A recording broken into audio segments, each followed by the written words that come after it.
O Livro dos Cinco Anéis, de Miyamoto Musashi. Prólogo.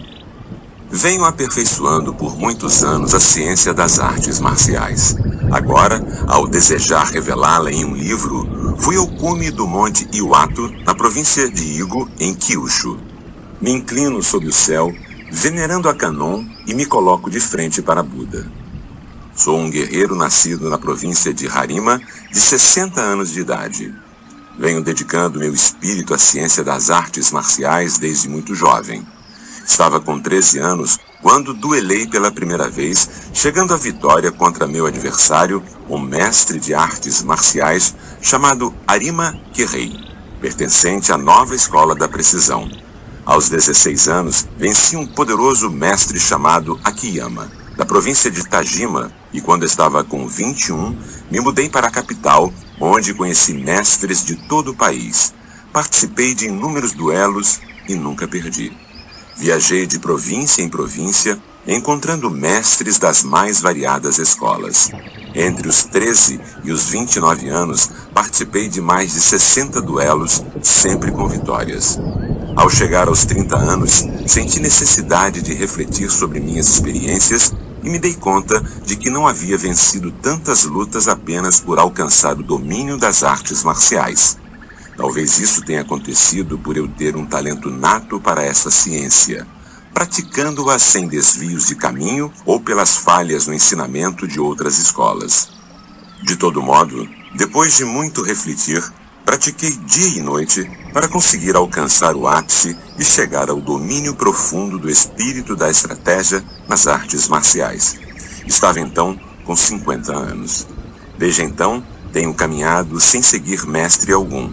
Agora, para escrever este livro, não pego nenhuma referência dos velhos ditados do budismo, nem do confucionismo, e uso velhas histórias militares ou sobre a estratégia militar. Tendo o céu e Kannon como espelhos, pego minha pena e começo a escrever às 4 da manhã do 10º dia do 10º mês de 1643.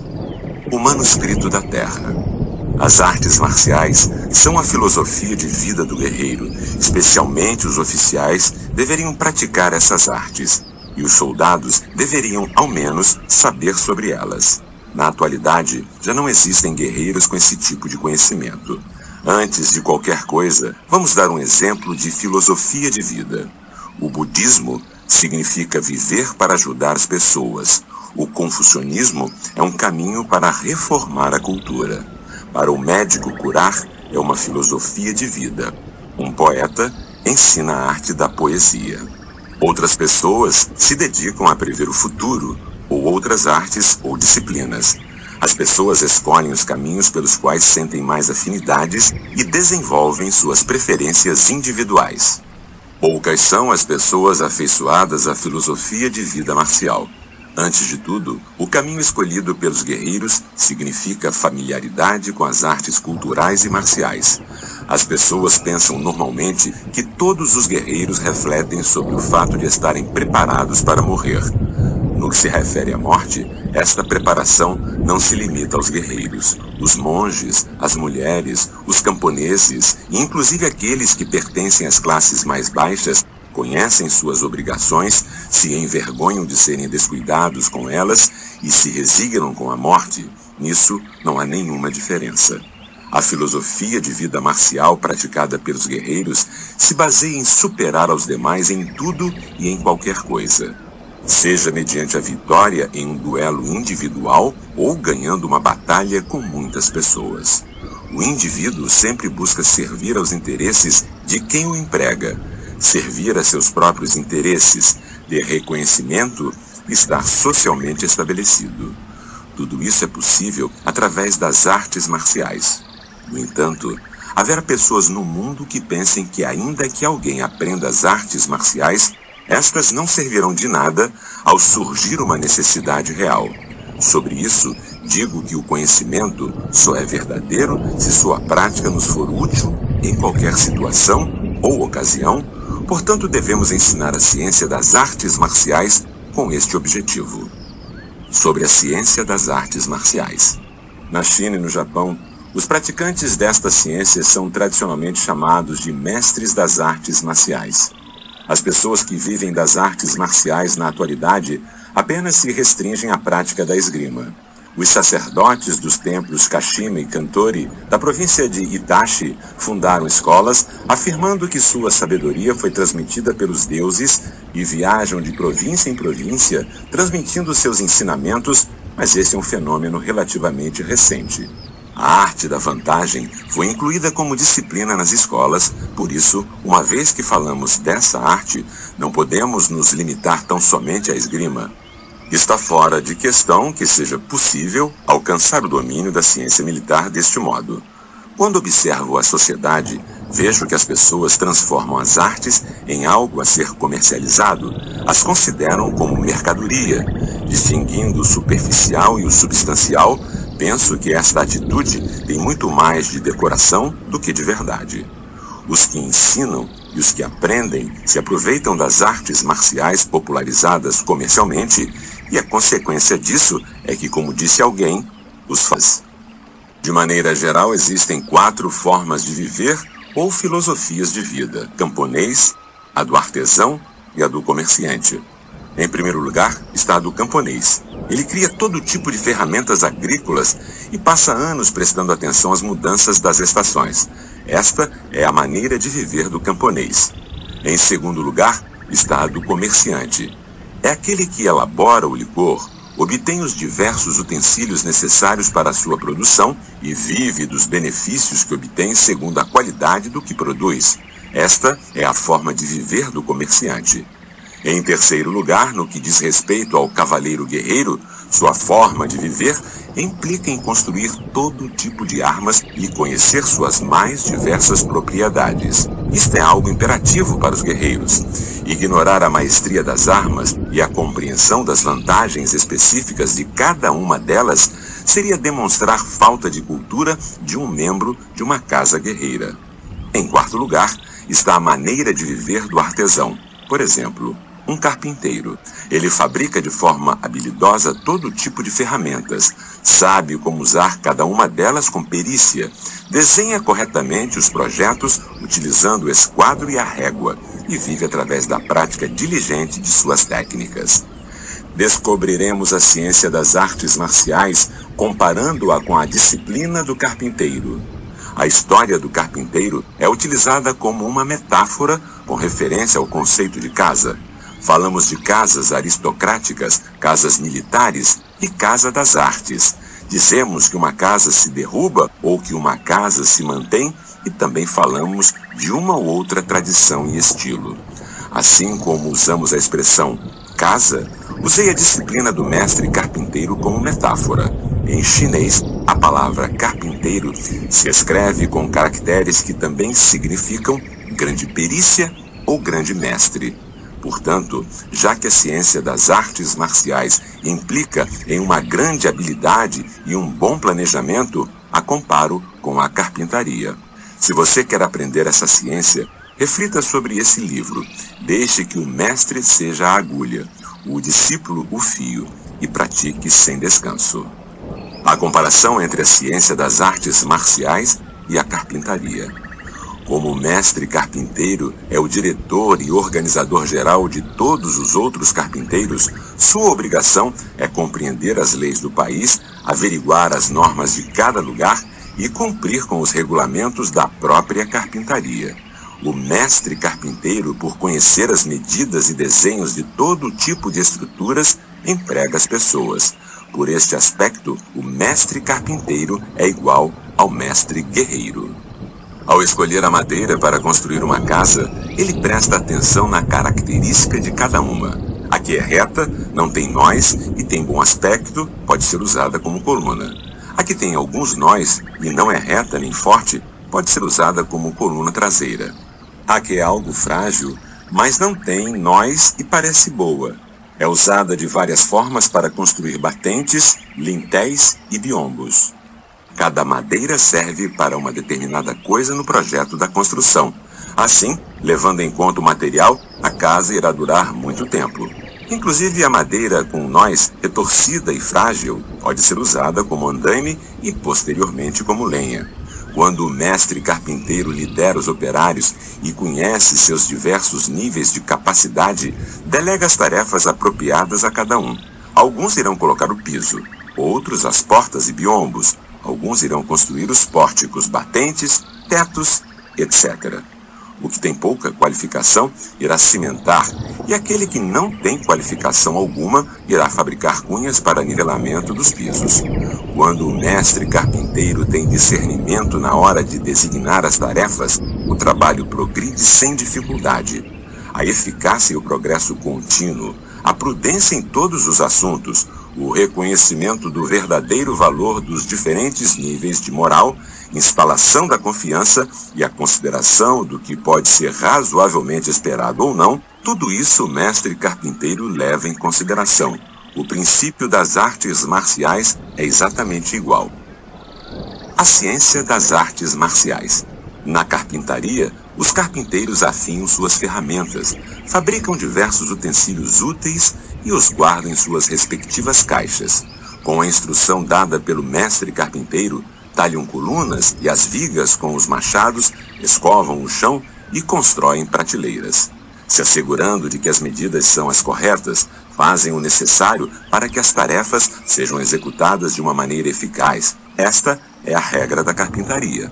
Quando uma pessoa desenvolve o conhecimento prático de todas as capacidades desta técnica, ela poderá vir a ser um mestre carpinteiro.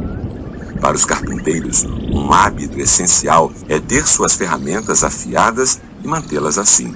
O carpinteiro tem a obrigação de usar essas ferramentas com maestria, fazendo inclusive objetos como templos em miniatura, estantes, abajures e etc. Ser um soldado é igual. Deveríamos refletir sobre isso atentamente. Os objetivos de um carpinteiro são evitar as sinuosidades, fazer com que as juntas fiquem bem ajustadas, projetar com perícia, evitar os riscos e conseguir com que não haja a possibilidade de haver deformações posteriores. Se você quer aprender esta ciência, leve a sério tudo o que escrevo e reflita sobre isso. Sobre a composição deste livro em 5 manuscritos. Escrevi um livro em 5 manuscritos intitulados como Terra, Água, Fogo, Ar e Vazio. No capítulo da Terra, podemos encontrar uma descrição da ciência das artes marciais, a análise de minha própria escola. A verdadeira ciência não pode ser alcançada simplesmente através do domínio da esgrima. Conhecendo o pequeno através do grande, conseguimos ir do superficial ao profundo. O segundo capítulo é o da água. Tomando a água como ponto essencial de referência, conseguimos fazer com que nossa mente fique fluida. A água se adapta ao formato do vasilhame, seja quadrado ou redondo, sendo gota ou oceano. A água tem a cor de uma lagoa profunda. Alcançar certo discernimento sobre os princípios do domínio da esgrima e, portanto, poder derrotar um adversário quando desejamos, equivale a sermos capazes de derrotar qualquer um no mundo. O espírito de vitória sobre os demais é o mesmo, ainda que se trate de milhares ou dezenas de milhares de adversários. A ciência militar dos oficiais consiste em construir uma grande escala a partir de uma pequena, assim como as estátuas que partem de um modelo em miniatura. Esses temas são impossíveis de detalhar. Conhecer milhares de coisas através de uma só é um princípio da ciência militar. Escrevo sobre minha própria escola em este capítulo da água. O terceiro é o capítulo do fogo. Aqui eu escrevo sobre a batalha. O fogo pode ser grande ou pequeno, e ele nos leva a pensar em violência, por isso falo sobre a batalha neste capítulo. A forma de combater é a mesma tratando-se de uma batalha entre 2 pessoas ou entre 2 exércitos. Você observar com uma consciência global toda a cena, assim como deve dar atenção precisa aos pequenos detalhes. A larga escala é fácil de ver, a pequena é difícil. Para ser concreto, é impossível inverter a direção de um grande grupo de pessoas ao mesmo tempo, enquanto a pequena escala é difícil de conhecer, porque no caso de um indivíduo, existe apenas a implicação de uma única vontade e mudanças repentinas podem acontecer. Isto deve ser considerado com cuidado. Como o que é tratado neste capítulo, são coisas que acontecem em um instante. Os marciais é essencial praticar diariamente para conseguir se familiarizar com elas, tratando-as como assuntos de rotina, de forma com que a mente permaneça imutável. Escrevo sobre a luta em batalha neste capítulo. O quarto é o capítulo do ar. Eu intitulei assim porque não trato de minha própria escola. É aqui onde escrevo sobre as diversas escolas de artes marciais que existem no mundo. Usamos a palavra ar para simbolizar estilo ou maneira de ser. Ao falar sobre o antigo estilo, o estilo de nosso tempo e a forma de ser de diversas coisas. Assim, aqui escrevo definitivamente sobre as técnicas das diversas escolas de artes marciais no mundo. Isto é ar. A menos que você possa compreender os outros, dificilmente poderá alcançar a compreensão de si mesmo. Ainda que você se esforce muito em seu caminho dia após dia, se o seu coração não estiver de acordo com ele, você poderá pensar que está em um bom caminho, desde o ponto de vista da justiça e da verdade, mas não é um caminho autêntico. Se você não seguir um caminho autêntico até o fim, uma pequena maldade a princípio se converte em uma grande perversão. Reflita sobre isso. Não é de estranhar que o mundo considere que as artes marciais consistem apenas da esgrima. No que diz respeito aos princípios e táticas das verdadeiras artes, isto não é assim em absoluto. Escrevo sobre as outras escolas neste capítulo do ar para mostrar isso ao mundo. Em quinto lugar está o capítulo do vazio. A explicação para este nome é porque, ao falar de vazio, já não podemos definir a profundidade interior de um beco superficial. Quando se alcança um princípio, uma pessoa se desapega deste princípio. Assim, conquista uma independência espontânea da ciência das artes marciais e, de forma natural, consegue fazer maravilhas. Discernindo o ritmo quando chega o momento, o indivíduo golpeia sem pensar e conquista resultados de forma natural. Nisto consiste o caminho do vazio. Aqui neste capítulo, falo sobre a entrada natural no verdadeiro caminho. Sobre a denominação desta escola individual. Escola dos Sabres. Falamos dos sabres porque é obrigação de todos os guerreiros, tanto oficiais quanto soldados, manejar bem estas armas. Antigamente, estes se chamavam Tachi e Katana, ou o Grande Sabre e o Sabre. Atualmente se chamam Katana e o Wakizashi, que quer dizer o sabre e arma que se leva nas costas. No Japão, o costume é o de levá-los em ambos os lados, tanto se o guerreiro sabe manejá-los ou não. Chamei nossa escola de a escola dos dois sabres para ensinar a vantagem de levar os dois. A lança e outras armas são parte do equipamento do guerreiro. Na nossa escola, o principal para os principiantes é praticar a ciência de empunhar os sabres, o grande em uma mão e o pequeno em outra. Quando nossa vida está em perigo, desejamos utilizar todas as armas das quais dispomos.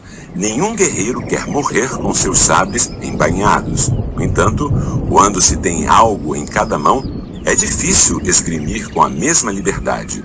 Meu objetivo é que você se acostume a manejar o sabre grande com uma mão só. Com armas grandes como a lança, não há escolha.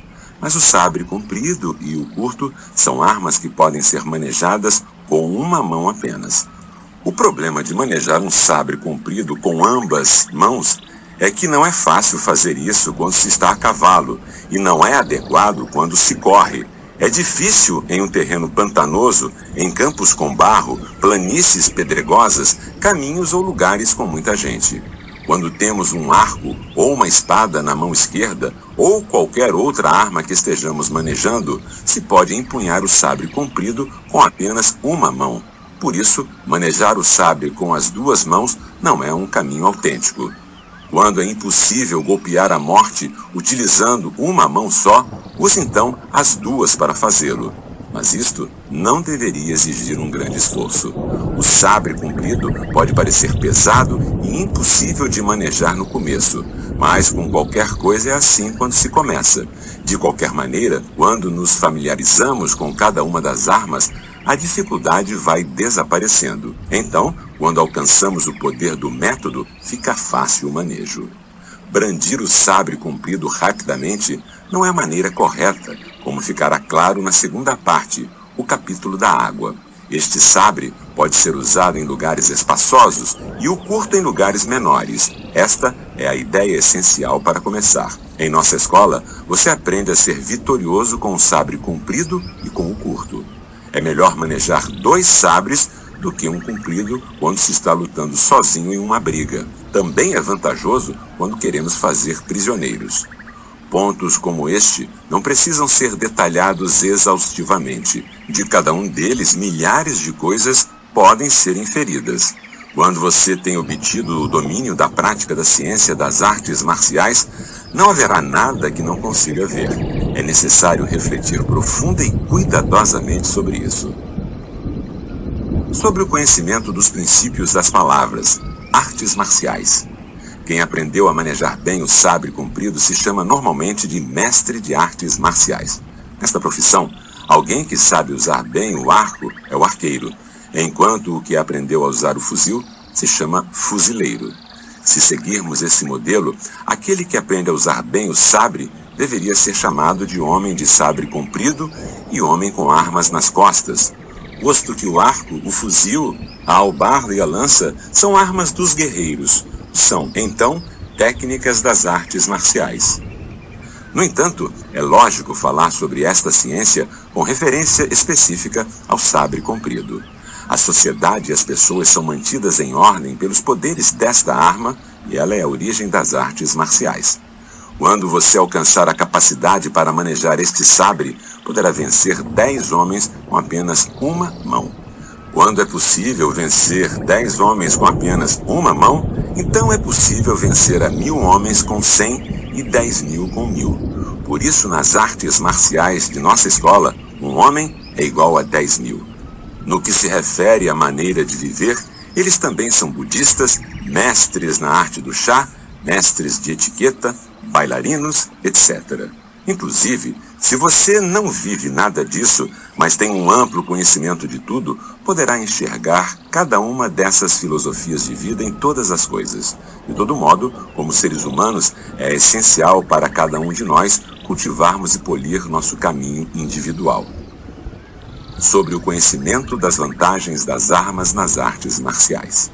Ao distinguir as vantagens de cada uma, descobrimos que sempre existe um momento e uma situação em que uma ou outra é apropriada. O sabre curto é principalmente vantajoso em lugares pequenos ou estreitos, quando você está muito perto do adversário. O comprido pode normalmente ser usado em todas as situações. A alabarda parece ser inferior à lança no campo de batalha. A lança é a vanguarda e a alabarda é a retaguarda. Com o mesmo grau de treinamento, alguém com uma lança tem um pouco mais de vantagem. Tanto o uso da lança quanto da alabarda depende das circunstâncias. Nenhuma das duas é muito útil em ações com muita gente envolvida. Nem sequer são apropriadas para fazer prisioneiros. Devem ser reservadas para o campo de batalha, onde são essenciais. No entanto, se você aprende a usar ambas nas salas de exercícios, se concentrando nos pequenos detalhes e perdendo assim o método real, dificilmente serão adequadas. O arco também se adapta ao campo de batalha para levar a cabo ataques e retiradas estratégicas. É excelente nas batalhas em campo aberto porque pode ser disparado rapidamente e de imediato contra as filas dos adversários. No entanto, é inadequado para assaltar um castelo e para situações nas quais o adversário se encontra a mais de 200 metros. Atualmente, não apenas o arco, mas também as demais artes possuem mais flores que frutos. Ditas técnicas são inúteis quando se apresenta uma necessidade autêntica. Dentro das muralhas do castelo, nada é comparável à arma de fogo. Em 1543, os portugueses introduziam as armas de fogo no Japão, no início de uma batalha. Porém, uma vez que começa, a luta corpo a corpo já não é mais adequada. Uma das virtudes do arco consiste em você poder ver o traçado das flechas que está disparando, o que é bom. Parte do inadequado de uma arma de fogo é que não conseguimos ver a trajetória das balas. Isso deve ser considerado com atenção. Em relação aos cavalos, É essencial que sejam fortes, mas não fogosos. Falando em termos gerais, um cavalo deve ser bom trotador. Os sabres comprido e curto devem ser afiados. A lança e a alabarda devem penetrar profundamente. E o arco e a arma de fogo devem ser resistentes e certeiros. Você não tem que se apegar a nenhuma arma em particular ou a nenhuma outra coisa. Isso é importante. O excesso é igual à insuficiência. Sem limitar ninguém, você deve ter tantas armas quanto seja conveniente. Manter gostos e aversões é ruim tanto para os oficiais quanto para os soldados. O pensamento pragmático é essencial. Sobre o ritmo das artes marciais. Em tudo existe o ritmo, mas o ritmo das artes marciais em particular são difíceis de dominar sem praticar. O ritmo se manifesta no mundo em coisas como a dança e a música, as flautas e os instrumentos de corda. Tudo isso são ritmos harmoniosos. No campo das artes marciais, existem ritmos e harmonias no tiro com arco, com armas de fogo, inclusive na equitação. Em qualquer arte e em qualquer ciência, o ritmo não deve ser ignorado. Existe inclusive um ritmo em estar vazio. Na vida profissional de um guerreiro, existem ritmos para ascender de patente e ritmos para descender, ritmos de satisfação e de frustração. No campo do comércio, há ritmos para ficar rico e ritmos para perder a própria fortuna. A harmonia e a falta de harmonia no ritmo se apresentam em todas as maneiras de viver. É imperativo distinguir cuidadosamente entre os ritmos da floração e os ritmos da decadência em cada coisa específica. São diversos os ritmos das artes marciais. Em primeiro lugar, conhecer os ritmos corretos e compreender os ritmos errados. Discernir os ritmos apropriados entre os grandes e pequenos, os lentos e os rápidos. Conhecer os ritmos das relações espaciais e os ritmos de investimento. Esses assuntos são especialidades da ciência marcial. A menos que você entenda estes ritmos, não poderá confiar em sua arte marcial. A forma de ganhar uma batalha, segundo a ciência militar, é conhecer os ritmos dos adversários concretos e usar os ritmos que os teus adversários não esperam, produzindo ritmos sem formas a partir de ritmos de sabedoria. Com a ciência das artes marciais de nossa escola, expostas previamente, a mente é ampliada de forma natural, através da prática diligente dia e noite. E para poder transmitir isso ao mundo como uma ciência coletiva e individual, escrevo pela primeira vez estes 5 manuscritos.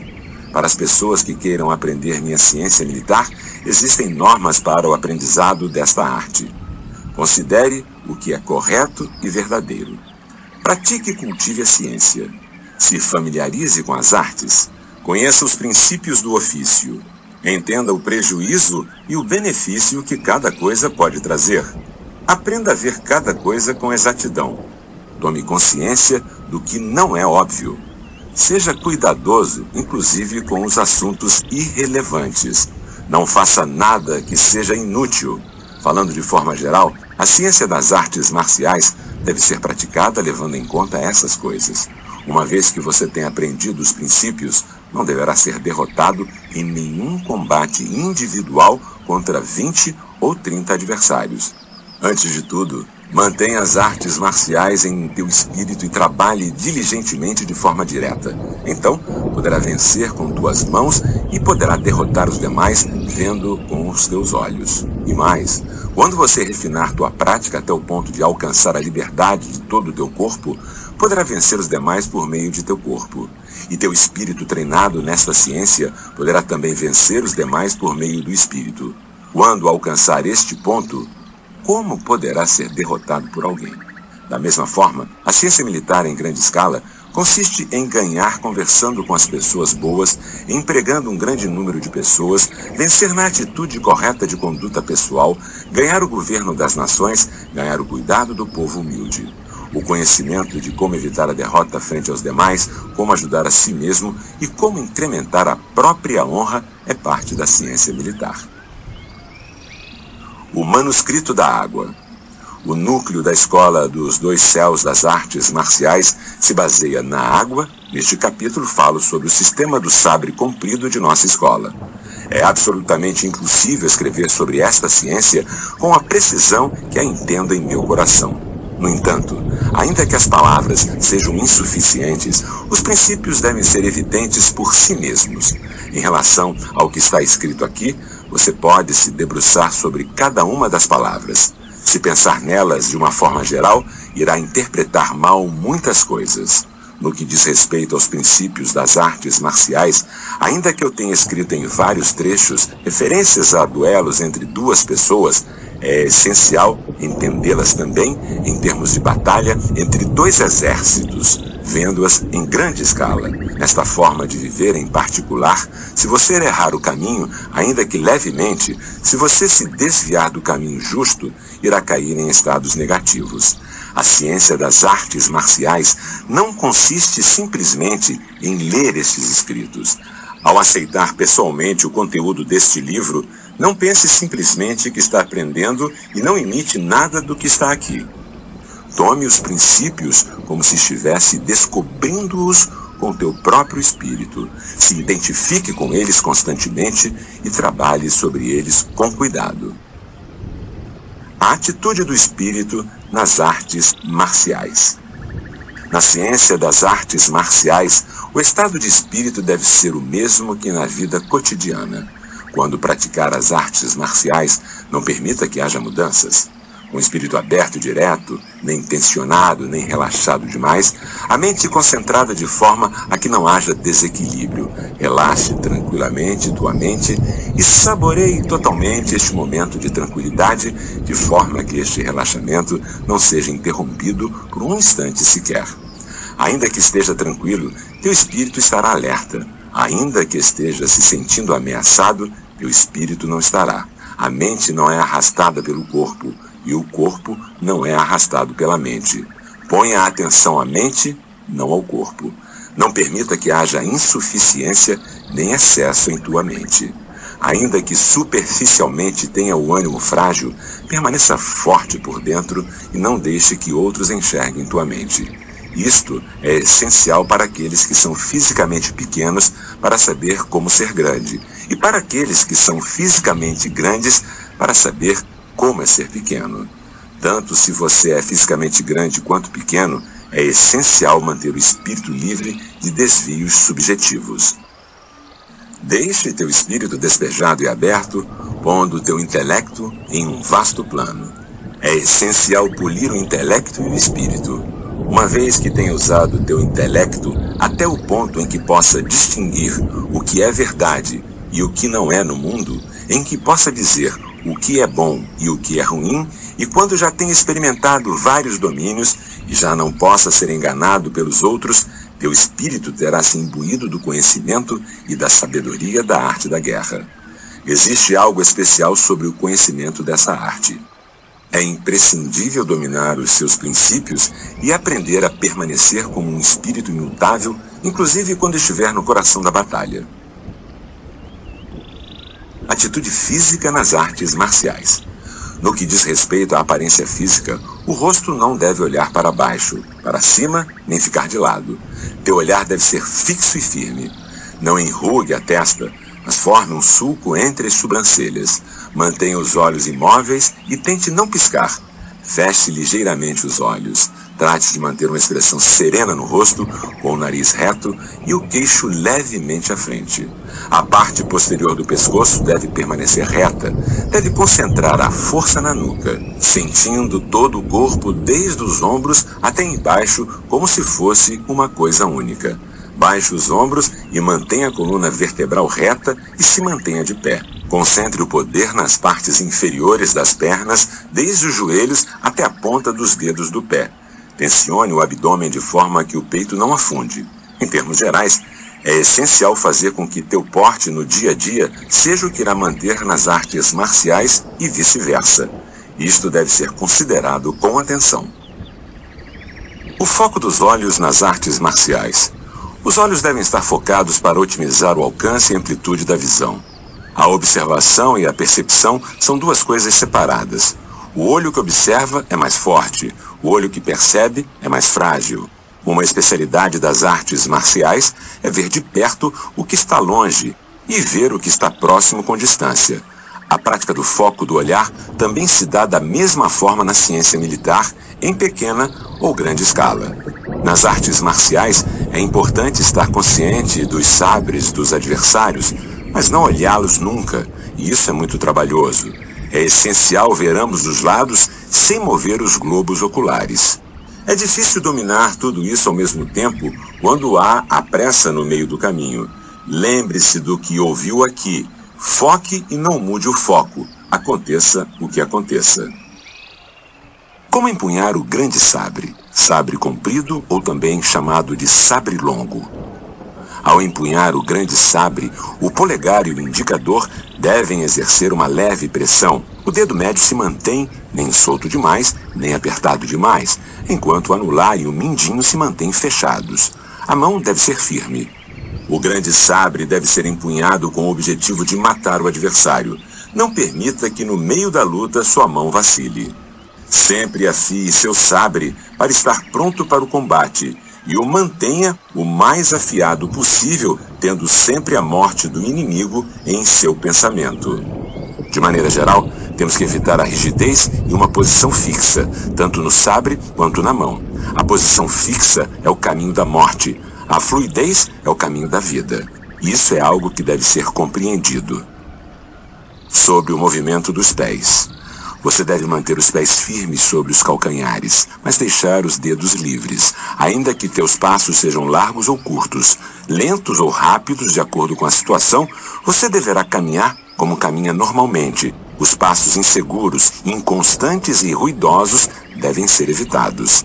Entre os elementos importantes desta ciência estão os que chamamos de passos complementares, que nada mais são que a sequência de passos alternados, decididos, direito-esquerdo, direito-esquerdo. 5 maneiras de se pôr em guarda. As 5 maneiras de se pôr em guarda são: posição superior, média, inferior, pela direita e pela esquerda. Elas podem ser divididas em 5 classes, e todas têm por objetivo a morte do adversário. Não há outras formas de guarda além destas 5. Qualquer que seja a posição que você adote, não pense nela como posição defensiva. Sempre pense nela como parte do ato de matar. As posições superior, média e inferior são sólidas, enquanto as posições laterais são fluidas. As pela direita e pela esquerda são adequadas para lugares onde não há espaço. O importante é se dar conta de que a posição mais perfeita é a média. Aqui está todo o conhecimento de se colocar em guarda. Considere como na ciência militar em grande escala. O centro corresponde à posição do general, enquanto as outras 4, os soldados que o seguem. O caminho do grande sabre. Conhecer o caminho do grande sabre significa que, ainda que você esteja segurando o sabre com os dedos, saberá como usá-lo facilmente. Quando tentar brandir rapidamente o grande sabre, estará se afastando do seu caminho e, portanto, terá dificuldade em manejá-lo. A ciência consiste em brandir o grande sabre tranquilamente, de forma que seja fácil de fazer.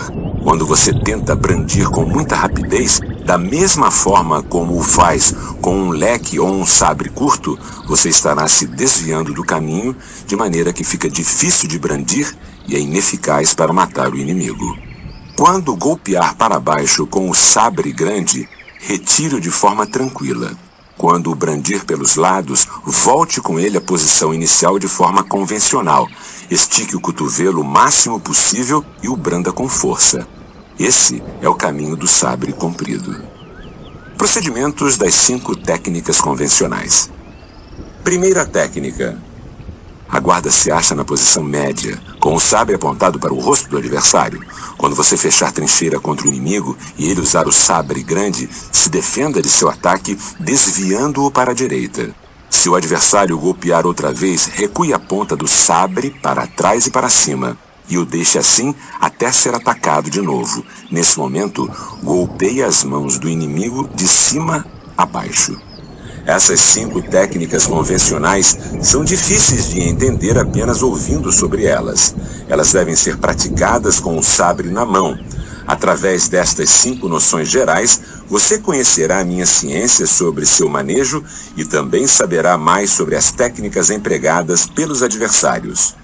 Quero dizer que não existem mais de 5 posições no método dos 2 sabres na esgrima. O treinamento e a prática são imprescindíveis. Segunda técnica. A guarda se encontra na posição superior e você ataca o adversário ao mesmo tempo em que ele tenta te atacar. Se o teu sabre não atinge o inimigo, recue por uns instantes até que ele ataque novamente. Nesse momento, o atinja por baixo e suba rasgando o inimigo. Aplique o mesmo golpe em um novo ataque. Dentro desta técnica, existem diversos estados de espírito e vários ritmos.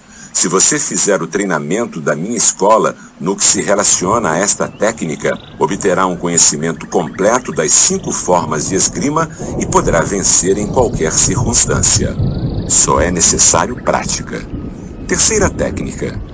O sabre permanece na posição inferior com a determinação de dominar a situação quando o oponente bater de novo.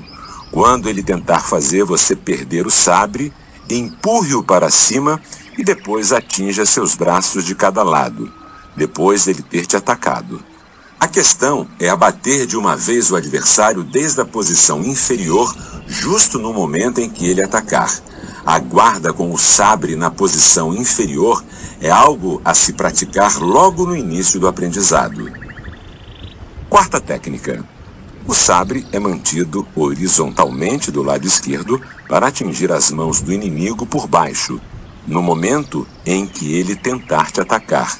Quando o adversário tentar fazer com que você perca o sabre, te atacando de baixo para cima, bloqueie a trajetória de sua arma imediatamente com a intenção de ferir suas mãos e cortar diagonalmente para cima até seu ombro. Esta é a forma de manejar um grande sabre. Esta também é a forma de vencer, bloqueando a trajetória do sabre do adversário se este tentar atacar de novo. Considere isto atentamente. Quinta técnica. O sabre é mantido horizontalmente à direita. Quando localizar o ataque do adversário, branda teu sabre desde o lado inferior em diagonal para cima até a posição de guarda superior. E depois, dê o golpe diretamente desde cima. Isto também é essencial para adquirir a maestria na utilização deste tipo de sabre. Quando você conseguir empunhar um sabre com esta técnica, poderá empunhar com liberdade um sabre maior e mais pesado. Estas 5 técnicas convencionais não devem ser descritas com detalhes. Para compreender a utilização do grande sabre na minha escola e compreender também de forma geral os ritmos e distinguir as táticas de esgrima dos adversários, primeiro utilize estas 5 técnicas para desenvolver constantemente suas habilidades. Inclusive, quando lutar contra os adversários, aperfeiçoe o uso do sabre comprido, sentindo o espírito do adversário, utilizando os diversos ritmos e obtendo a vitória de qualquer jeito. Isso exige atento discernimento. Sobre o ensino de ter uma posição sem ter. Ter uma posição sem ter, ou uma guarda sem guarda, significa que o sabre grande ou comprido não deve ser mantido em uma posição fixa. No entanto, já que existem 5 formas de posicionar o sabre, as guardas devem se adaptar a elas. Onde manter o sabre depende da tua relação com o adversário, depende do lugar e deve se adequar à situação. De toda forma, sempre que o empunhe, o que você deve manter em mente é que deve ser fácil matar o adversário. Às vezes, na posição de guarda superior, temos que nos abaixar um pouco, de forma que se transforme em uma posição média, enquanto na guarda média podemos nos elevar um pouco, dependendo da vantagem que possamos obter com isso, de forma que se converta em uma posição superior. Há ocasiões em que a guarda inferior também se eleva um pouco para converter-se em posição média. As 2 posições laterais também podem ser deslocadas um pouco para o centro se você estiver frente a frente com o adversário, obtendo como consequência ou uma guarda média ou uma inferior. Desta forma, o princípio consiste em ter uma posição de guarda sem ter uma posição específica. Sempre, ao levantar o sabre, em qualquer situação, em qualquer momento, tenha em mente que o objetivo é matar o inimigo.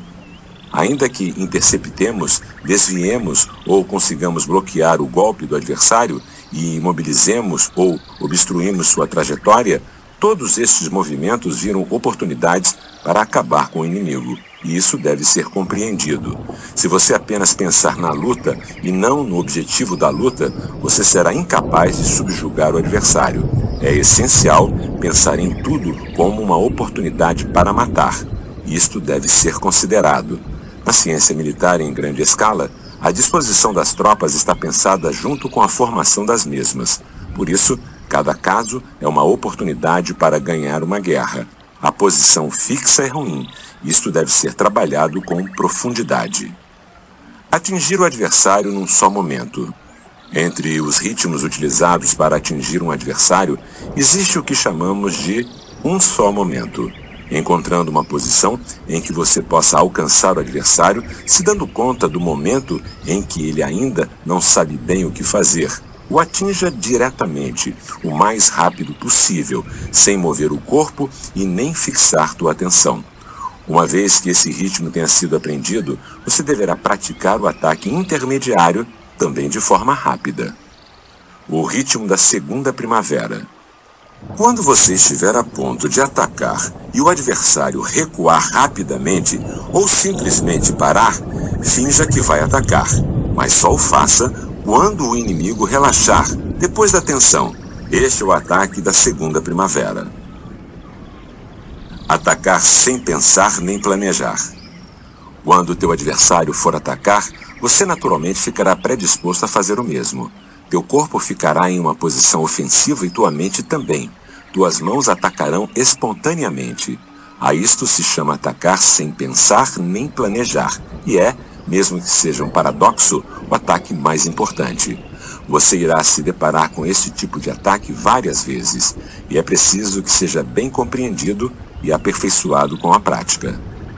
O ataque do curso d'água. O ataque do curso da água é utilizado quando você estiver frente a frente com o adversário e este tenta recuar, esquivar ou parar rapidamente o teu sabre.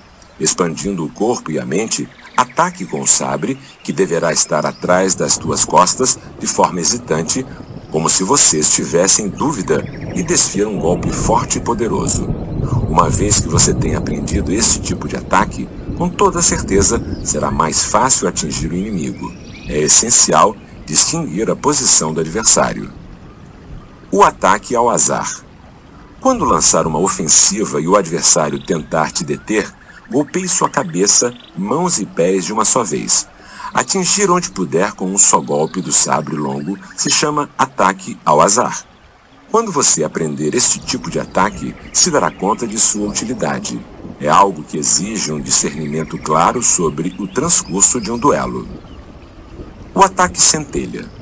O ataque centelha se dá quando o sabre do teu adversário e o teu estão bloqueados juntos e você golpeia o mais forte possível sem levantar a tua arma.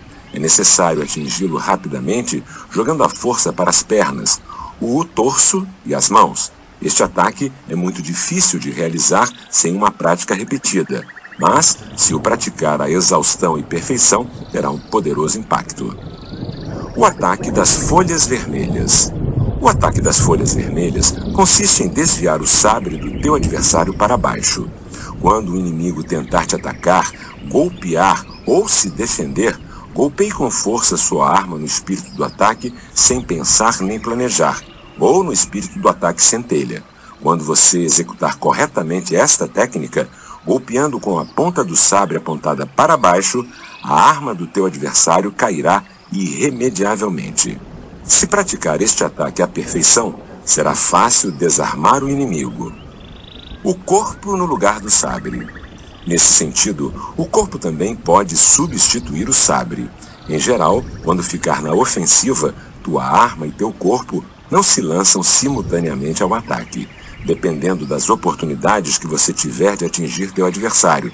Primeiro, adote uma postura ofensiva com teu corpo e tua arma lutará com independência dele.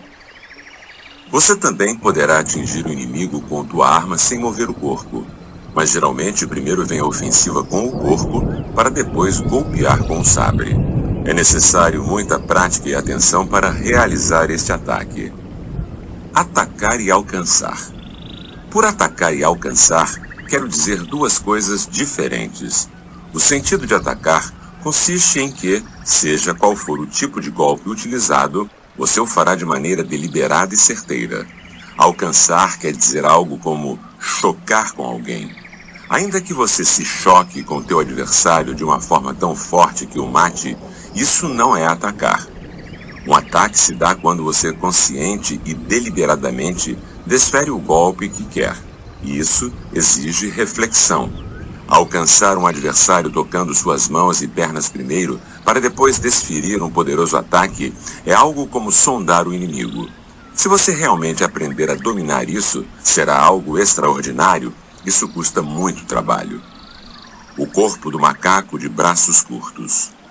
Nesta posição, a ideia é alcançar o adversário rapidamente antes que ele ataque, sem esticar os braços.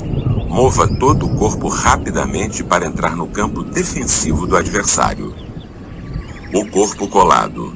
Significa entrar no espaço do adversário e grudar a ele. Quando entrar no campo defensivo do inimigo, você deve se colar com força à sua cabeça, a seu corpo e às suas pernas. A maioria das pessoas consegue fazer isso rapidamente com suas cabeças e pernas, mas normalmente o corpo fica afastado. Colar a um adversário é se unir a ele de tal maneira a não deixar espaço entre vocês. Pratique esta tática. Competir em estatura. Significa que quando você estiver próximo de um inimigo, baixo, qualquer circunstância, estique as pernas, o peito e o pescoço, de forma que teu corpo não se contraia. Se aproxime do adversário com força, ponha teu rosto na altura do rosto dele, como se quisesse comparar tua altura com a dele para provar que você é o mais alto dos dois. O ponto essencial consiste em maximizar tua altura e se aproximar totalmente. Isto exige um trabalho cuidadoso. Grudar o sabre. Quando você e teu adversário estão lutando e ele detém o teu ataque, se aproxime com o teu sabre grudado no sabre dele. Grudar dificulta a separação dos sabres. Você o deve manter grudado com força. Existe o estar grudado e o estar travado. Estar grudado é mais forte que estar travado. Isso deve ser distinguido. O ataque com o corpo. Este ataque se dá quando você se aproxima pelo lado do adversário e o golpeia com teu corpo. Virando teu rosto levemente de lado, avance levemente teu ombro esquerdo e o atinja no peito. Ao golpeá-lo, exerça toda a força possível.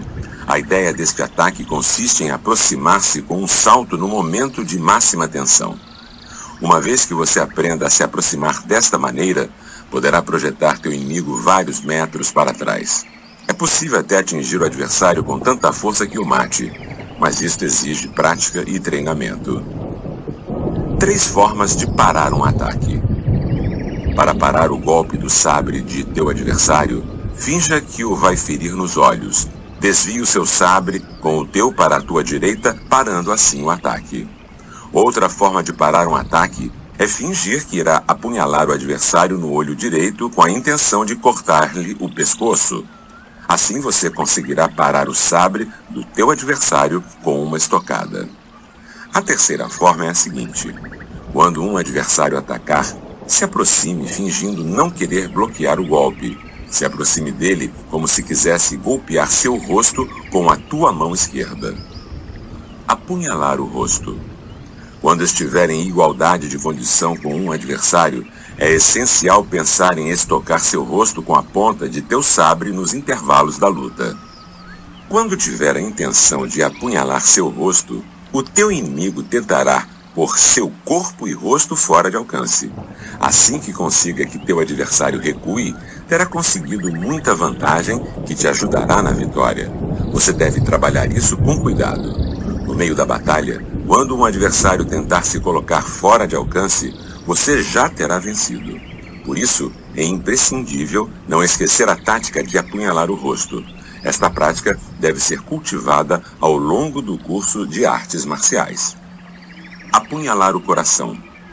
Apunhalamos o coração quando o combatemos em um lugar onde há espaço para fazer movimentos do sabre por cima da cabeça para os lados, de forma a atingir teus adversários. Para que o sabre do teu inimigo falhe, você deverá avançar com o sabre apontado diretamente para ele, fazendo-o recuar um pouco, o suficiente para poder afundar o sabre em seu peito. Esse movimento é especialmente útil quando se está cansado ou quando tua arma não está afiada. É imprescindível discernir cada caso de maneira adequada. O grito. Utilizam-se dois tipos de gritos, Katsu e Totsu, quando é lançado um ataque para vencer um inimigo e este responde. Lance os gritos de forma sucessiva e rápida. A ideia consiste em apunhalar para cima com um Katsu e depois golpear com um Totsu.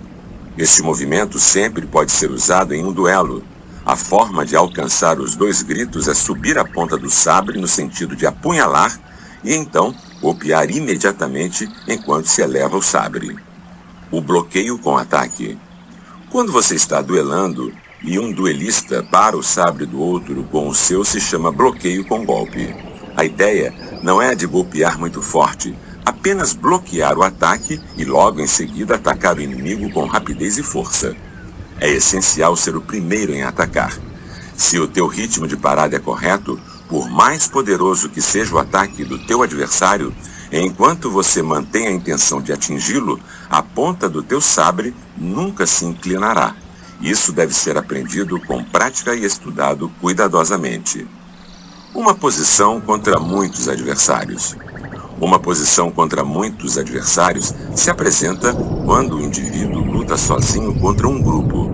Manejando tanto o sabre longo quanto o curto, mantenha um à sua direita e outro à sua esquerda, estendidos horizontalmente. A ideia é que se o inimigo te cercar, o obrigue a se situar em um único local.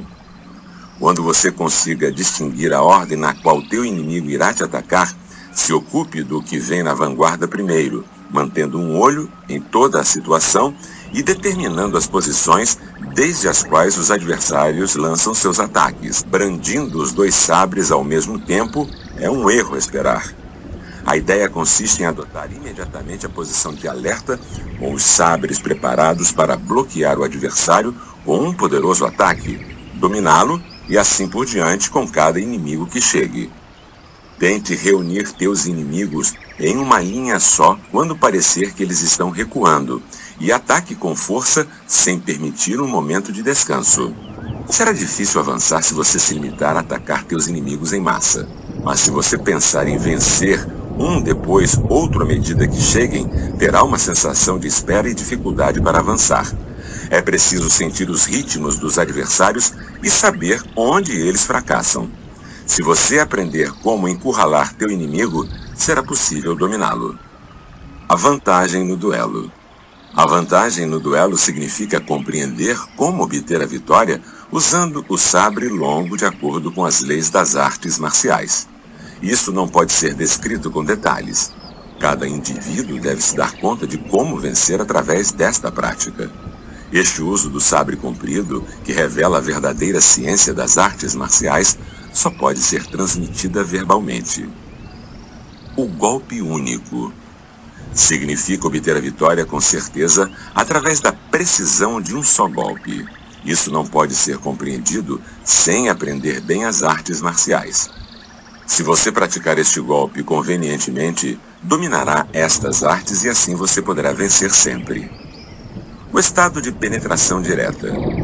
O espírito de penetração direta é algo que se transmite quando se percebe que o indivíduo conseguiu pegar o verdadeiro caminho da escola dos dois sabres. É essencial praticar muito, assim como treinar o corpo nesta ciência militar. E isto só se transmite verbalmente. Epílogo. O exposto anterior é uma explicação geral das artes da esgrima de minha escola.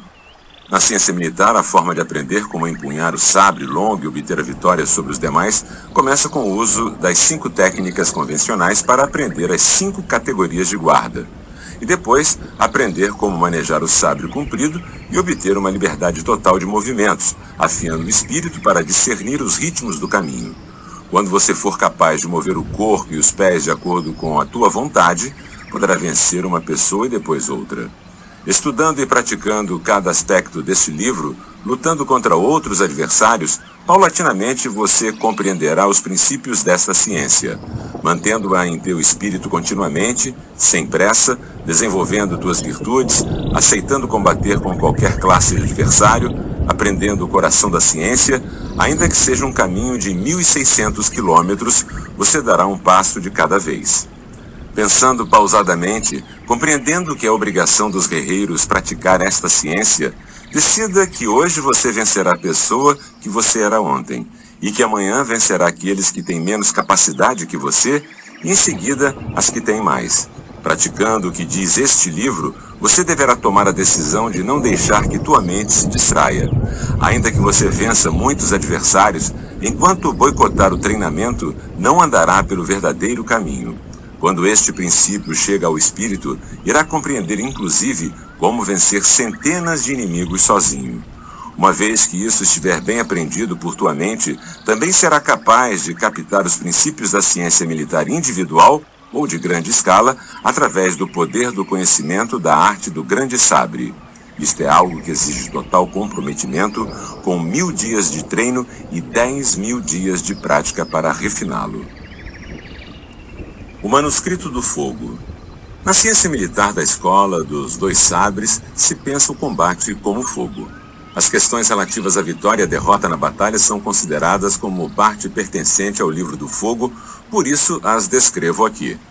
Para começar, as pessoas pensam no princípio da vantagem nas artes marciais de uma forma pequena, estreita.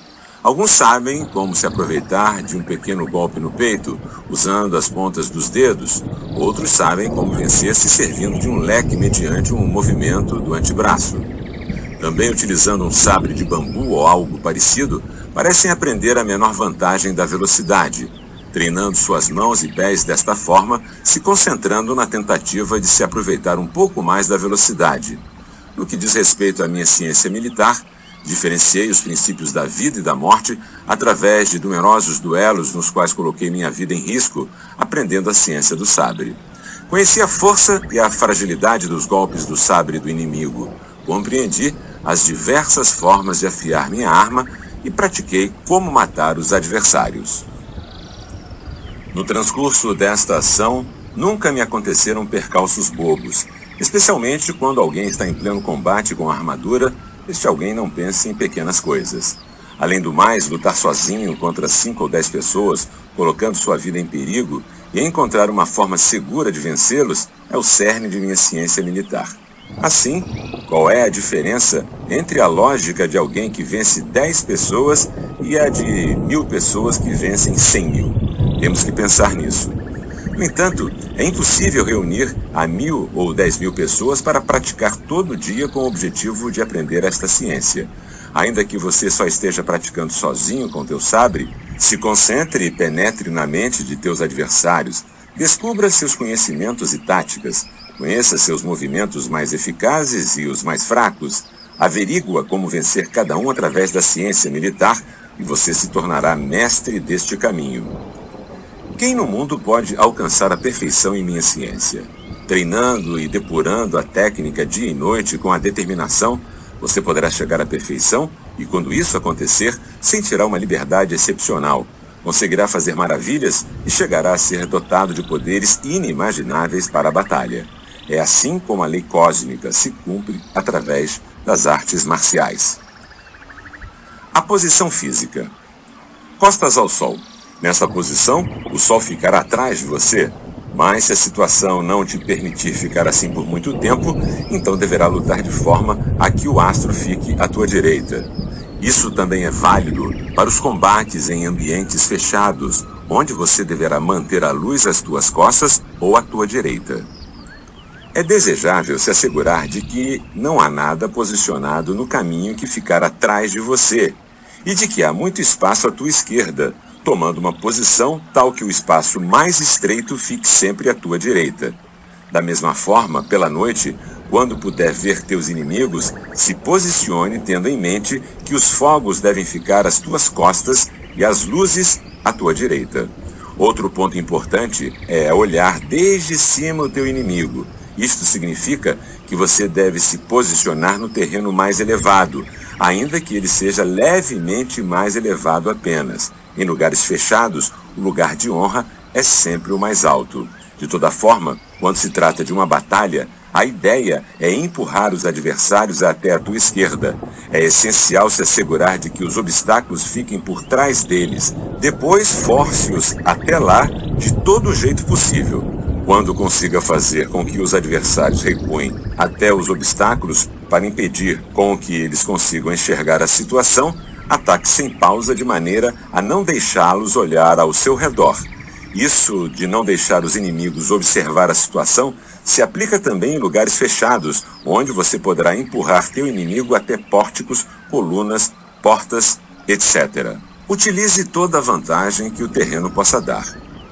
3 maneiras de tomar a iniciativa. Existem 3 formas de tomar a iniciativa.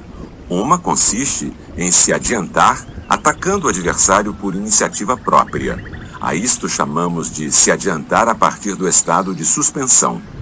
Outra é se adiantar ao inimigo que está te atacando. Isto se chama adiantar-se a partir do estado de espera.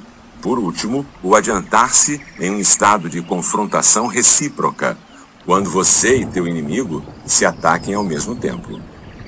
A princípio, não há outra forma além destas 3. Se trata aqui de conseguir a vitória rapidamente se adiantando. A iniciativa é algo fundamental nas artes marciais. Existem várias formas de atingir qualquer uma das 3 maneiras. Exemplos de iniciativa a partir do estado de suspensão. Se mantenha tranquilo e depois salte sobre teu inimigo repentina e rapidamente. Temos que demonstrar poder e rapidez, mas interiormente devemos nos manter reservados.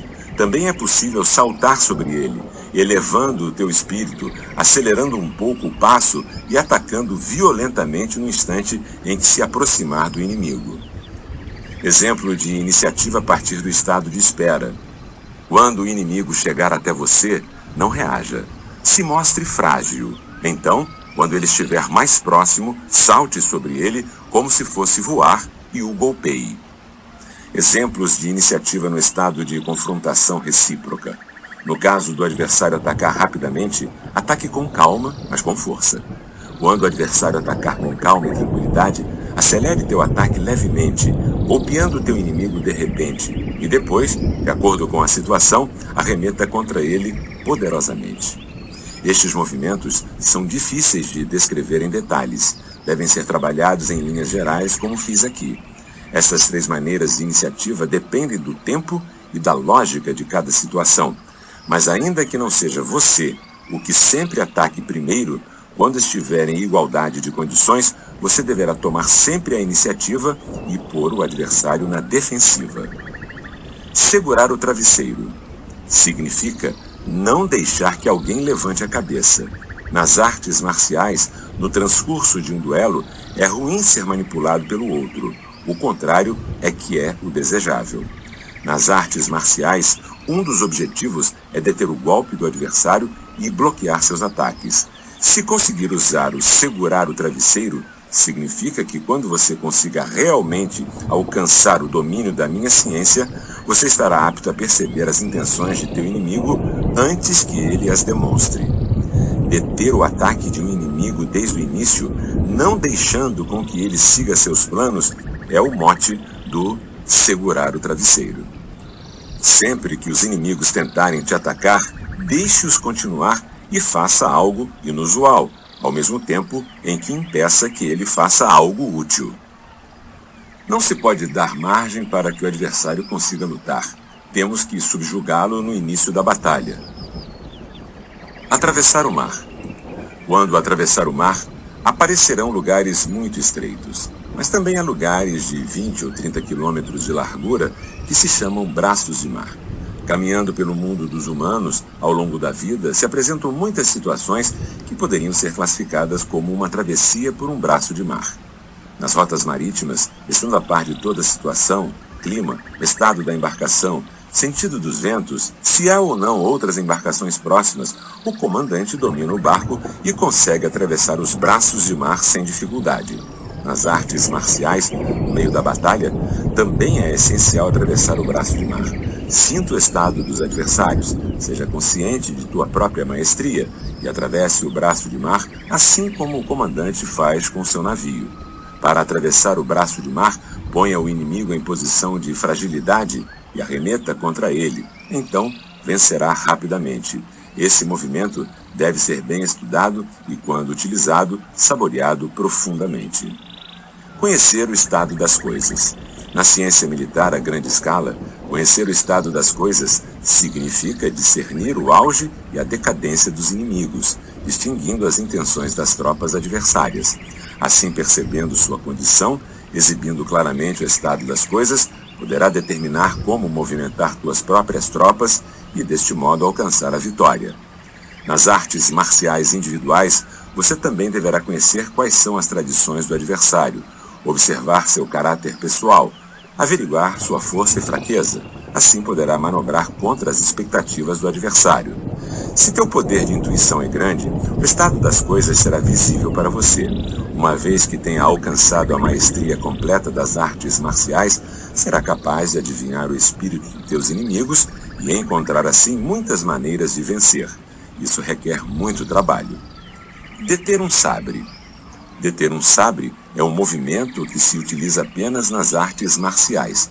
Na ciência militar em grande escala, inclusive com arcos e armas de fogo, quando os adversários atacam com o que tem, é difícil lançar um ataque se você está pondo a flecha no arco ou recarregando tua arma.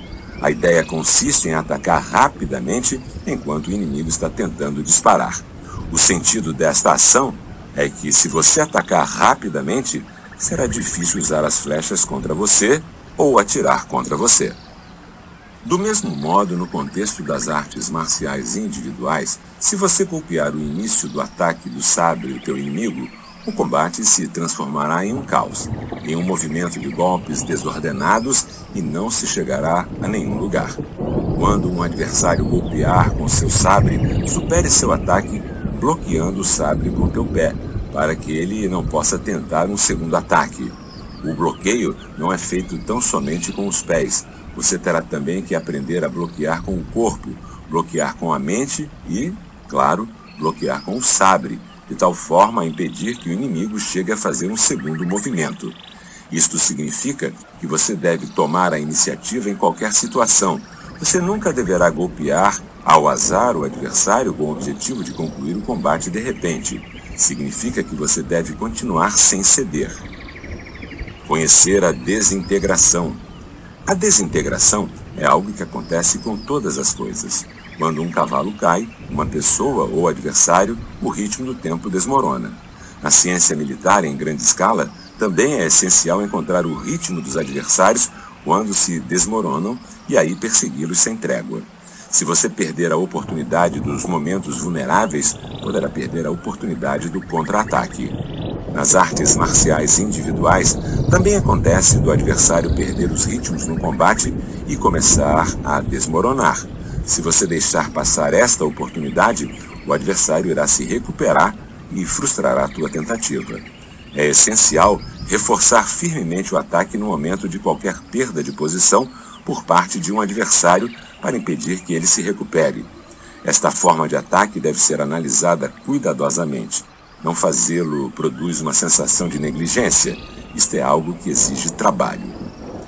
Se transformar no adversário.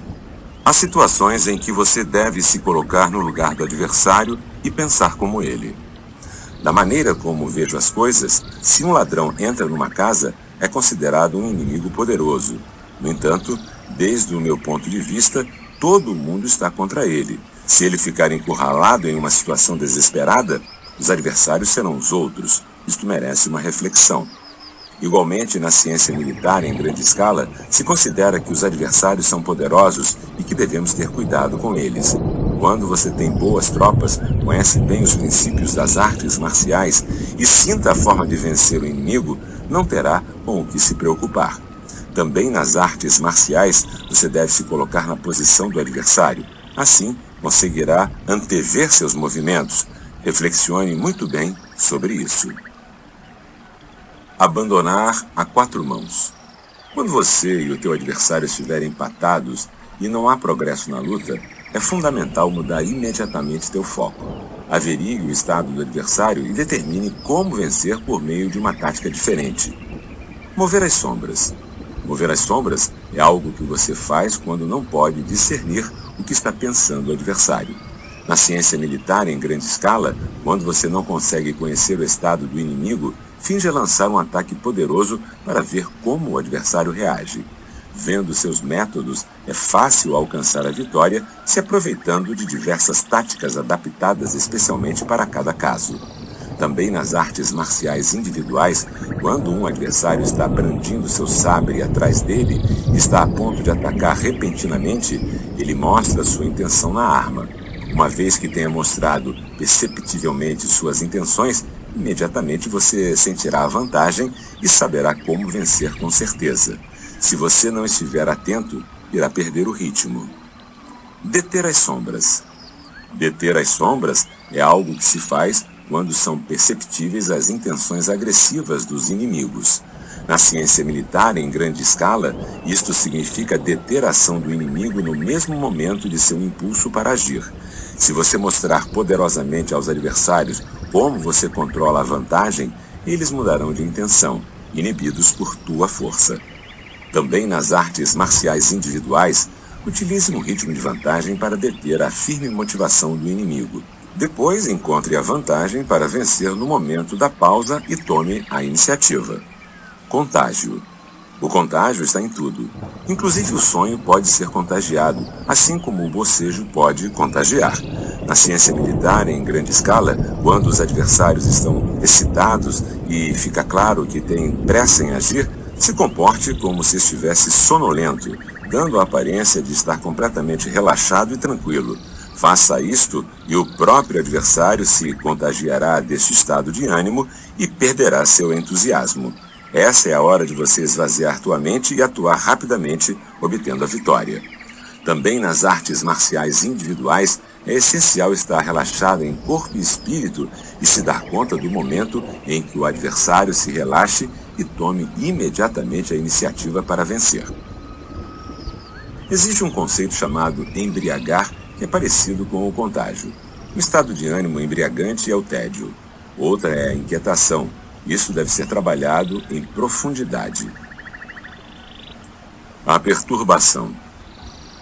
A perturbação pode aparecer em qualquer situação. Uma das maneiras de perturbar o inimigo é submetê-lo a uma grande pressão. Outra é surpreendê-lo com o inesperado. Na ciência militar em grande escala, é fundamental criar perturbação. É essencial atacar com determinação enquanto as mentes do inimigo estiverem perturbadas. Aproveite o momento para tomar a iniciativa e vencer. Também nas artes marciais individuais, no começo se mostre relaxado, depois ataque repentinamente com força. Quando o espírito do adversário se desequilibrar, aproveite tua vantagem. A ameaça. Todos temos medos, principalmente do inesperado. Na ciência militar, em grande escala, ameaçar um adversário não é algo que se faça à vista. Você pode ameaçá-lo com sons, fazendo o pequeno parecer grande, realizando um movimento inesperado. Se você conseguir captar o momento do medo, poderá alcançar a vitória. Nas artes marciais, não é diferente. Você pode ameaçar com o teu corpo, teu sabre e tua voz. O essencial é fazer um movimento repentino e inesperado e aproveitar a vantagem que o medo sentido pelo inimigo criou. Trabalhe isso em profundidade. Unir-se com força. Isso acontece quando você e teu inimigo estiverem lutando a uma curta distância, exercendo uma grande força um contra o outro, e aí, ao perceber que a luta não caminha bem, você cola com força em teu adversário. O ponto essencial é aproveitar-se da oportunidade de vencer, mesmo quando estiver lutando cotovelo com cotovelo. Não deixe espaço entre vocês e perceba bem qual a vantagem você poderá tirar da situação para dar o golpe final. Atacar os lados. Na ciência militar, se você atacar o lado do inimigo mais forte, irá obter uma vantagem. já que ao destruir este lado, todo mundo se verá envolvido em um sentimento de colapso. Também é assim nas artes marciais individuais. Ao infligir dor a partes do corpo do inimigo, cada vez que o adversário faça um movimento agressivo, ele irá se debilitar paulatinamente até que ficará pronto para o golpe fatal e será derrotado.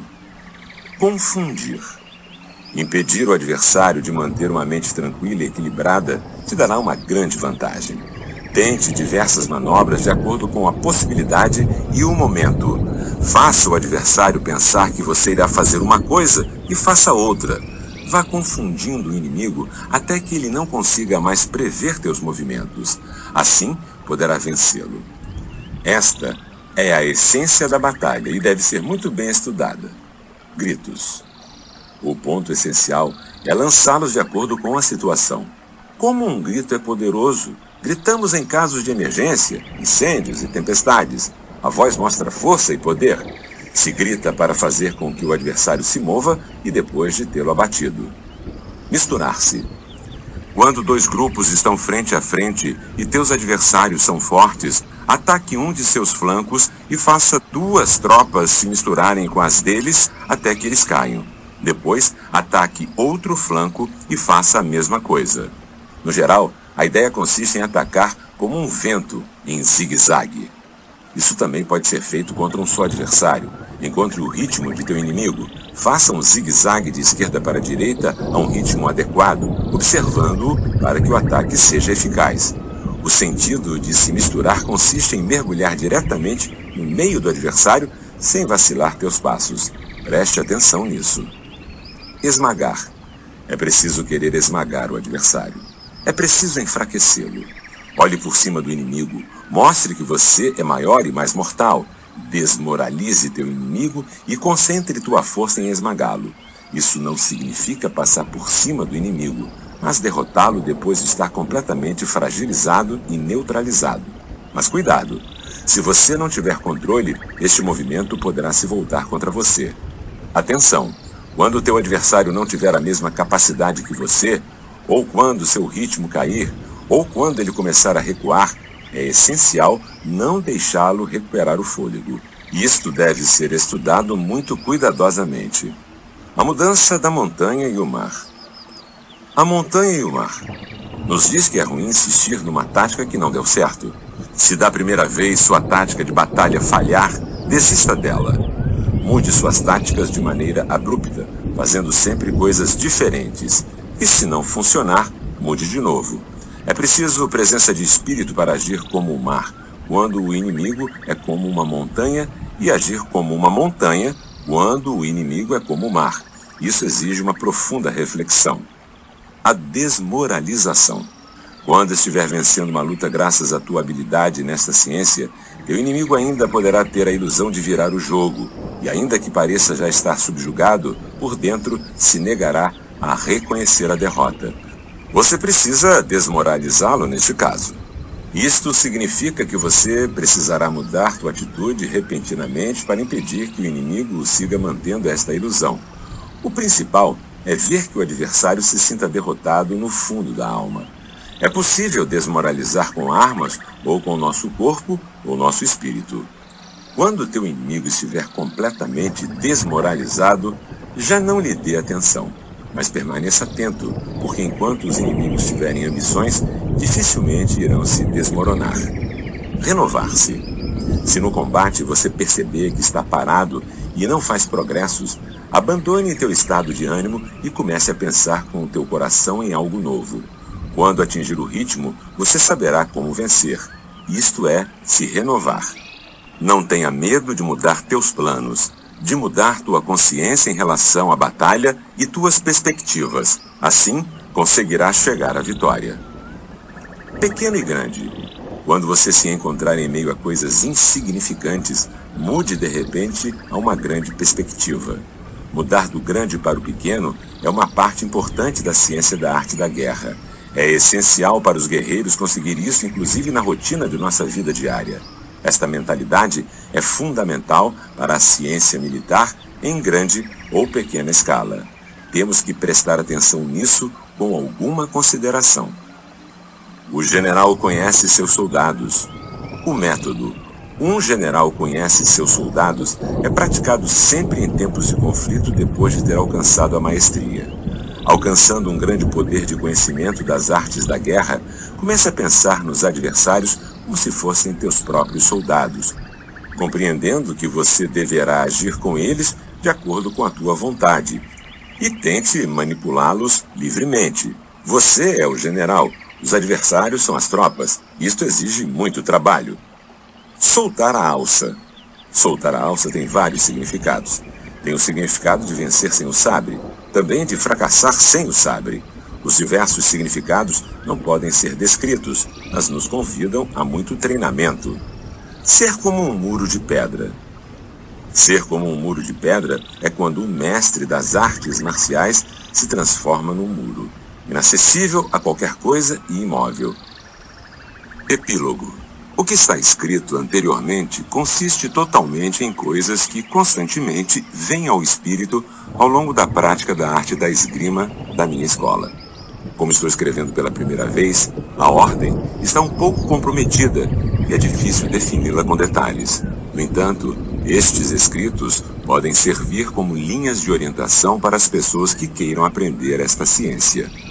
Concentro-me nas artes marciais desde muito jovem, treinando minhas mãos e meu corpo para a maestria na esgrima e experimentando toda a classe de estado de espírito.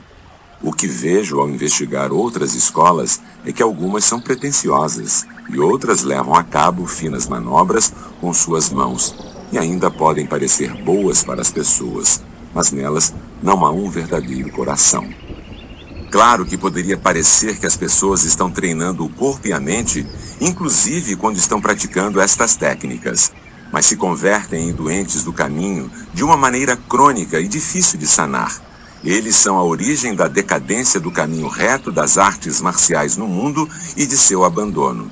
Para que a arte da esgrima seja uma ciência verdadeira, assim como para obter a vitória na batalha contra os inimigos, não se pode alterar muitos dos princípios descritos aqui. Quando você conseguir o poder do conhecimento de minha ciência militar e a põe em prática de forma correta, não haverá dúvida de tua vitória. O manuscrito do vento. Para ser um mestre na ciência militar é necessário ter o conhecimento dos métodos das outras escolas. Neste manuscrito, escrevi sobre as escolas de artes marciais. Se você não conhecer as práticas das demais escolas, não poderá entender a prática de minha própria escola. O que vejo quando estudo outras artes marciais é que algumas escolas utilizam sabres grandes e se concentram no poder de seus movimentos. Algumas usam um sabre pequeno e largo, e também existem as que ensinam muitos movimentos com o sabre longo, chamando as posições do sabre de técnicas convencionais, e transmitem a ciência como um ensinamento interno. Neste manuscrito vou expor o fato de que nenhuma destas práticas te levará a um caminho autêntico, e assim você poderá distinguir o que é bom do que é ruim, o que é verdadeiro do que é falso. As outras escolas se converteram em teatros, se exibindo para viver, comercializando as artes marciais e, por consequência, não seguem no verdadeiro caminho. Além disso, a arte marcial é vista de forma limitada, como se dela fizesse parte apenas a esgrima.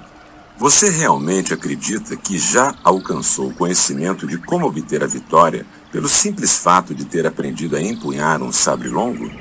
Esse não é um caminho seguro em nenhuma situação. Falo sobre cada uma das deficiências das outras escolas neste livro.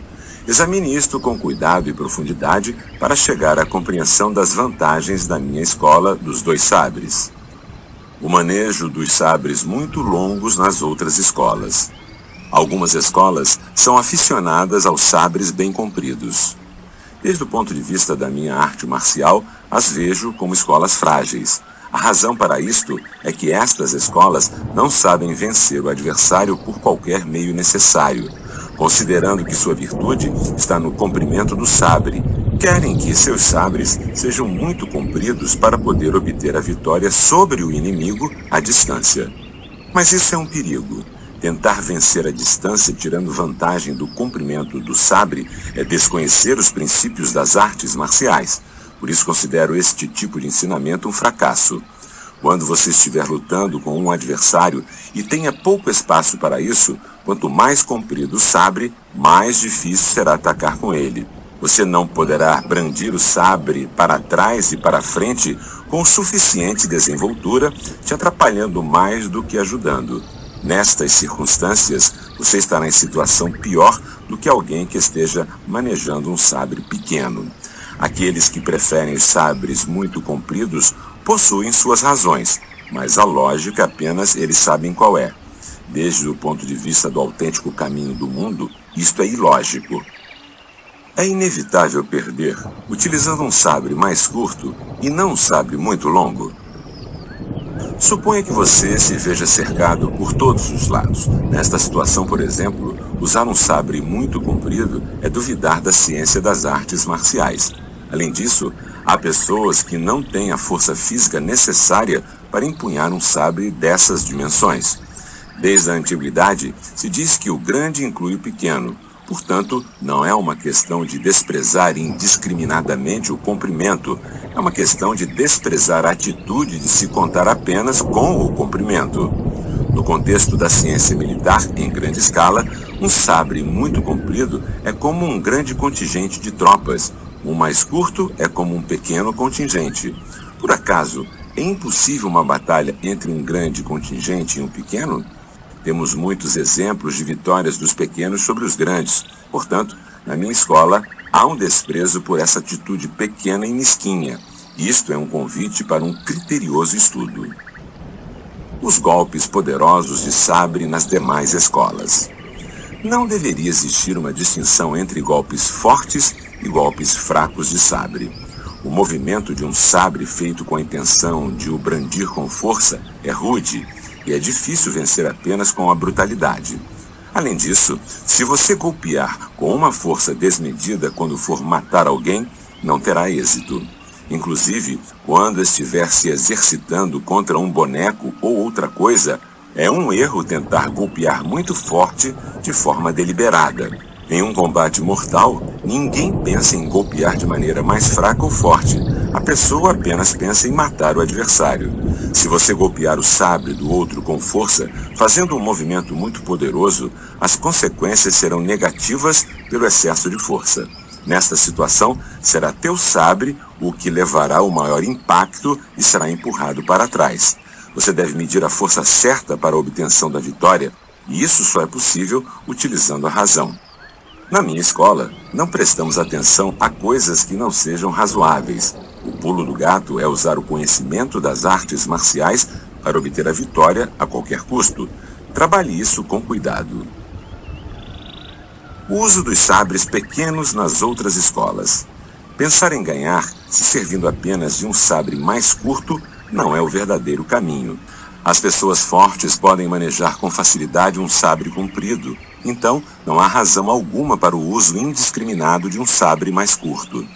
A explicação para isto é que tanto as lanças quanto as alabardas também são usadas por causa de seu comprimento. A ideia de usar um sabre mais curto para arremeter contra um adversário e vencer no intervalo entre os movimentos de seu sabre está equivocada. Além disso, quando você fica atento para descobrir algum lapso do inimigo, todo o resto fica descuidado e se produz uma sensação de estagnação que deve ser evitada. Se você tentar usar uma arma curta para penetrar as defesas do adversário, irá fracassar, pois o sabre curto não será de utilidade no meio de um grupo muito grande de inimigos. Se você pensa que a vantagem de ter uma arma mais curta é a capacidade de penetrar no meio de uma multidão com liberdade para conseguir brandir tua arma de um lado a outro, então você tende a agir com uma atitude defensiva, em um estado de espírito distraído. Esta tática não é uma na qual possamos confiar. Talvez você possa remeter contra os adversários de uma forma poderosa e direta, empurrando-os para fora de sua posição, obrigando-os a entrar em confusão e tomando o caminho que conduz unicamente a uma vitória certeira. Esta lógica também se aplica na ciência militar em grande escala. Em igualdade de condições, você pode atacar o inimigo de repente e destruí-lo de uma vez. Esta atitude é a essência da ciência militar. No geral, quando alguém estuda as artes marciais, pratica o parar, desviar, evitar os golpes e sair ileso. Em consequência, suas mentes são arrasadas por este método e acabam sendo manipulados pelos outros. O caminho das artes marciais é direto e franco, e por isso é essencial tentar dominar e vencer os adversários. Todo o nosso treinamento deve ser focado nisso. Os golpes de sabre nas outras escolas. Quando se ensina um excessivo número de movimentos com o sabre, o objetivo é apenas a comercialização da arte e impressionar aos principiantes com o conhecimento de tantos movimentos. Esta atitude deve ser evitada na ciência militar. A razão disso é que é um equívoco pensar que existem várias técnicas para bater um adversário. Não existem diferentes técnicas no mundo. Seja ou não um especialista, não existem muitas formas de golpear e reduzir um inimigo. Sim, existem variantes, mas essas se limitam a apunhalar e esfaquear. Para começar, já que o objetivo é matar, não há nenhuma razão para que existam muitas formas de fazê-lo. Assim, dependendo da situação, conforme as circunstâncias, nos casos em que você se depara com um obstáculo, é necessário saber as 5 posições para achar uma maneira de empunhar o sabre sem ficar bloqueado. Acrescentar qualquer outra coisa, como cortar pela metade um inimigo com apenas um giro de mãos ou de corpo, não é o verdadeiro caminho. Não é possível cortar alguém pela metade depois de um giro ou flexão. Então, estas técnicas ensinadas serão inúteis. Na minha ciência militar, é essencial que o aspecto físico e o estado de espírito sejam simples e diretos, para obter a vitória por meio da tensão e da perturbação causadas ao inimigo, que farão com que ele se desconcentre. Preste bastante atenção nisso. As posições do sabre nas outras escolas. É errado se concentrar apenas na posição de guarda do sabre. Esta posição só deve ser adotada quando não houver adversários.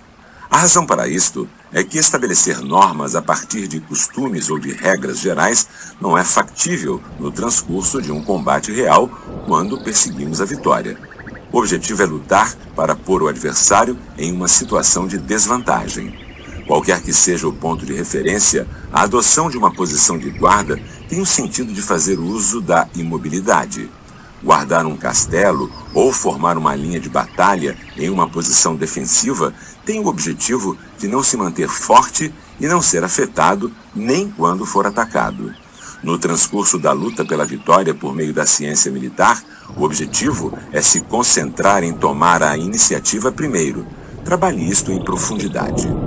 No transcurso da luta pela vitória graças à ciência militar, você vencerá desfazendo as defesas dos demais, fazendo movimentos inesperados pelos adversários, confundindo os inimigos, os irritando e assustando, e sentindo o padrão do ritmo caótico deles para alcançar a vitória. Portanto, há um desprezo pela atitude defensiva que se preocupa apenas com as posições de guarda. Por isso, na minha ciência, existe o que chamamos de ter uma posição de guarda sem ter, que significa que devemos ter uma posição defensiva sem estar na defensiva. Também na ciência militar em grande escala, as principais preocupações para uma batalha equilibrada devem ser aprender a calcular o número de tropas que o adversário tem, se dar conta de como é o campo de batalha, conhecer o estado de tuas próprias tropas, pôr em ordem tuas melhores qualidades, uni-las e depois começar a luta. Há uma preocupação totalmente diferente quando somos atacados primeiro, com o objetivo de manejar suficientemente bem um sabre para parar os golpes dos adversários. Devemos pegar as lanças e alabardas e fincá-las no chão como uma paliçada. O foco dos olhos nas outras escolas. O foco dos olhos depende da escola. Há quem fixe seus olhos no sabre do inimigo e quem os fixa em suas mãos. Também existem os que fixam os olhos nos rostos dos adversários e existem os que fixam nos pés e etc. Quando você tentar fixar os olhos em algum ponto em particular, pode acontecer uma distração e isto pode se converter em uma desgraça. As pessoas que jogam bola talvez não mantenham seus olhos nela, porque quando alguém é bom em algo, não é necessário olhar o tempo todo. Igualmente nas artes dos malabaristas, quando eles têm prática nas técnicas, podem equilibrar uma porta no nariz e fazer malabarismo com vários sabres de uma só vez. Tudo isso sem olhar. Como praticam todo o tempo, tudo acontece de forma espontânea. Também no contexto da ciência das artes marciais, quando você se familiariza com cada um dos adversários, pode perceber o grau de seriedade de seu oponente e será capaz de praticar a ciência com eficácia. Poderá, inclusive, ver a distância e velocidade de um sabre. Falando de maneira geral, o verdadeiro foco dos olhos só iremos encontrar no coração e na mente das pessoas implicadas. Das duas formas de percepção, observar e ver, o olho que observa é mais forte. É o que percebe o coração e a mente do inimigo. Vê o estado da situação, centra o foco de forma ampla e se concentra para alcançar a vitória com precisão. Se trate de ciência militar a grande ou pequena escala, não pode haver foco de atenção estreita na visão. Como já descrevi, se teu foco de atenção for excessivamente estreito, irá esquecer os assuntos mais amplos e importantes e ficará confuso, deixando que a vitória escape de tuas mãos. Reflita sobre isso. A posição e movimento dos pés nas outras escolas. Existem várias formas de dar passos rápidos, como as que conhecemos como o passo flutuante, passo saltador, passo elástico, passo forte, passo de corvo, etc. Do ponto de vista da minha arte marcial, todos estes me parecem ineficazes. Não gosto do passo flutuante porque ele é inseguro e na batalha você deve estar o mais firme possível. Não gosto do passo saltador porque existe uma excitação no salto e um sentimento de obsessão em saltar. E já que nunca existe uma razão para saltar uma e outra vez, este passo é muito ruim. Também o passo elástico é ineficaz, porque existe a sensação do rebote. Já o passo forte é uma posição muito passiva e especialmente censurável.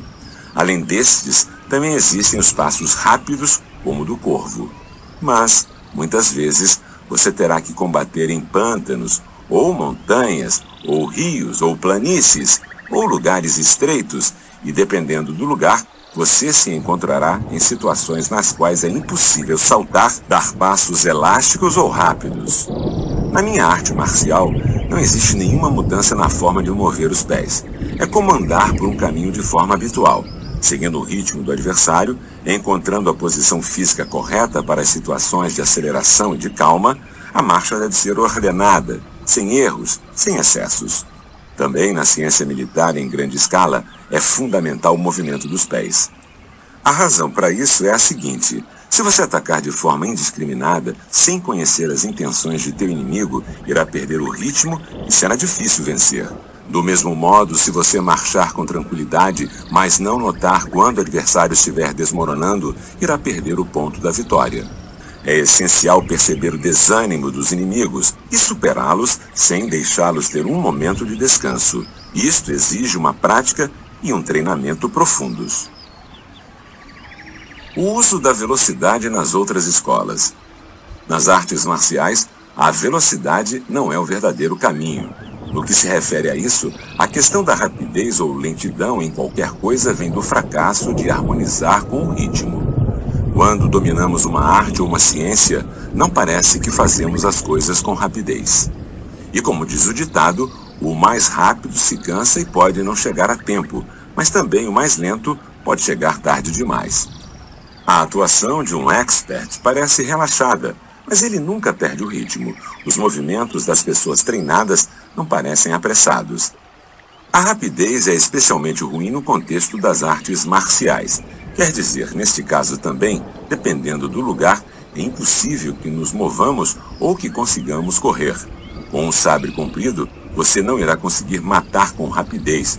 Por outro lado, com um curto, se tentar fazê-lo de forma muito rápida, poderá não conseguir cortar o inimigo. É complexo, mas devemos refletir sobre isso. Também na ciência militar em grande escala, é ruim o sentimento de velocidade e pressa.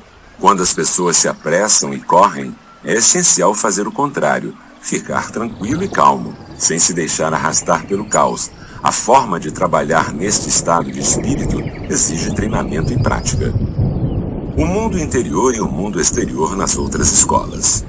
No contexto das artes marciais, o que é do mundo interior e o que é do mundo exterior? Existem escolas que diferenciam o interior da superfície. Minha forma de ensinar artes marciais é fazer com que os principiantes aprendam e pratiquem as técnicas que são facilmente dominadas, ensinando os primeiros princípios que podem entender rapidamente. Em relação aos assuntos que suas mentes têm dificuldade em compreender, vou ensinando de maneira gradual, passo por passo. Por isso, já que geralmente os faço aprender as coisas que têm relevância real para dominar esta arte, não existe então distinção entre o interior, o exterior ou superfície. Assim acontece no mundo. Quando você se encontrar nas montanhas e quiser ir mais longe, terá de sair das montanhas e empreender o caminho. Em qualquer arte ou ciência, há o que é apropriado manter em segredo ou em reserva, e o que pode ser aberto para os outros. Ao transmitir minha ciência, não me preocupo com deveres ou castigos. Observar o poder intelectual dos estudantes, ensinar um caminho reto, fazer com que abandonem os aspectos ruins das 5 ou 6 formas de artes marciais, de maneira que entrem naturalmente na ciência autêntica dos guerreiros, fazer com que suas mentes se libertem da dúvida. Este é o caminho no qual ensino as artes marciais. Uma prática e treino profundos são necessários. Epílogo. No manuscrito do Vento falo sobre os princípios gerais das artes marciais nas outras escolas. Outros poderiam achar imprescindível a descrição detalhada de cada uma, desde seu início até sua tradição interna, mas não dou muita importância a isso, nem a dizer seus nomes, nem qual é o segredo concreto de cada uma. Nada disso é importante porque os ensinamentos de cada escola são recebidos de forma diferente por cada pessoa, dependendo de seu estado psíquico e de espírito. Assim, na mesma escola, vamos encontrar leves diferenças de compreensão. Portanto, pensando na posteridade, decidi não mencionar as escolas concretas às quais me refiro. Do ponto de vista do caminho correto para o mundo e da razão humana, as preferências por sabres compridos ou curtos, ou a preferência pela força ou pela forma de empunhar, são inúteis.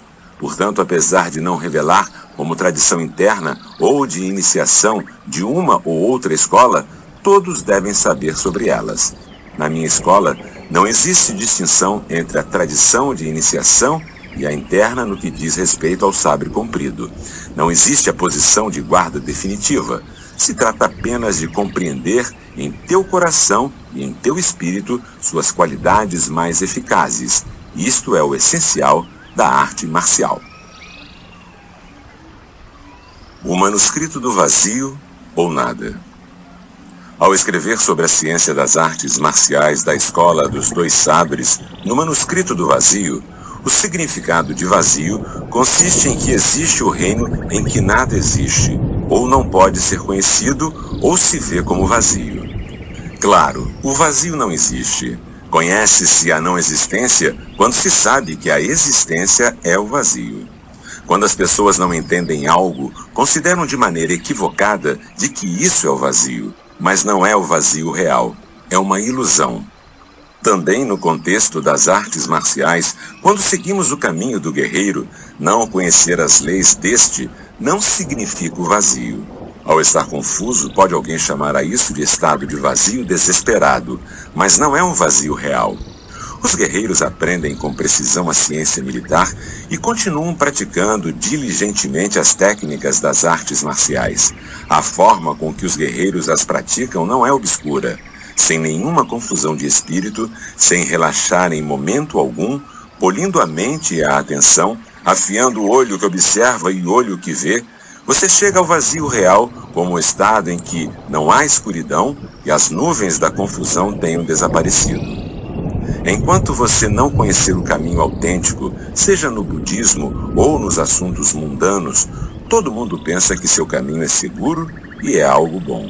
Mas desde o ponto de vista do caminho correto do espírito, Comparado com as pautas sociais gerais, as pessoas se afastam do verdadeiro caminho por desvios pessoais de sua mente e desvios individuais de sua visão.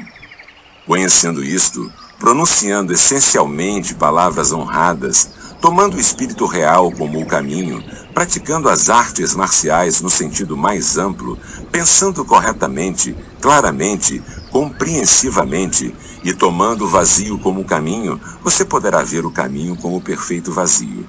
Reflita sobre o que digo a seguir. No vazio há bem, mas não há mal. A sabedoria existe, a lógica existe, mas a mente está vazia. 12 de maio de 1645.